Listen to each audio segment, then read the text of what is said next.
తిరుమల తిరుపతి దేవస్థాన పాలక మండలి వెంటనే రాజీనామా చేయాలని తిరుమల తిరుపతి దేవస్థాన మాజీ చైర్మన్ భూమన కరుణాకర్ రెడ్డి డిమాండ్ చేశారు. తిరుమలలో అసాంఘిక కార్యక్రమాలు జరుగుతున్నాయని, భద్రతా డొల్ల మరోసారి బయటపడిందన్నారు. పాదరక్షలు వేసుకుని మహాద్వారం వరకు ముగ్గురు భక్తులు వెళ్లారంటే ఎలాంటి భద్రత ఉందో తెలుస్తోందన్నారు.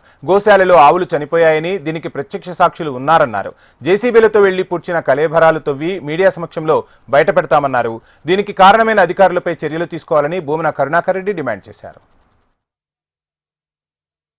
నేను దానికి కట్టుబడి ఉన్నాను. 100% ఆ వెంకటేశ్వర స్వామి సాక్షిగా గోశాలలో ఆవులు చనిపోయినటువంటి మాట నిజము.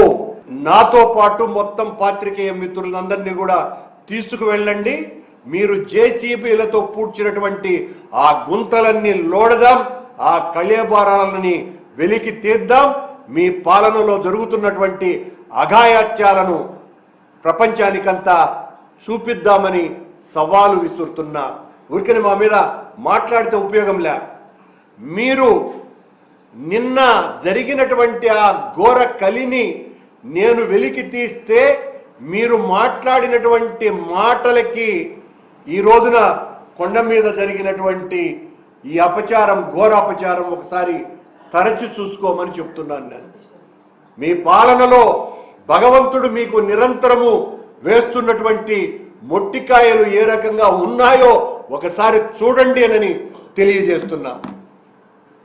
చూడండి మీ మీ పాలనా నిర్వాహకం. చెప్పులు వేసుకొని, అవి చెప్పులు కాదని మళ్ళీ వివరణ ఇస్తారట టీటీడీ అధికారులు. చెప్పులు కావు, చెవులో వేసుకునే రింగులు అని చెప్పారేమో.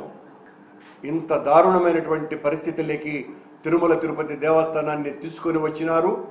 వెంటనే ఈ పాలక మండలి రాజీనామా చేయాల్సినటువంటి అవసరం ఉన్నది. ఆ అధికారులందరినీ కూడా బదిలీ చేయాల్సినటువంటి అవసరం ఉన్నది. వాళ్ళ మీద చర్యలు తీసుకోవాల్సినటువంటి అవసరం ఉన్నదని డిమాండ్ చేస్తున్నా.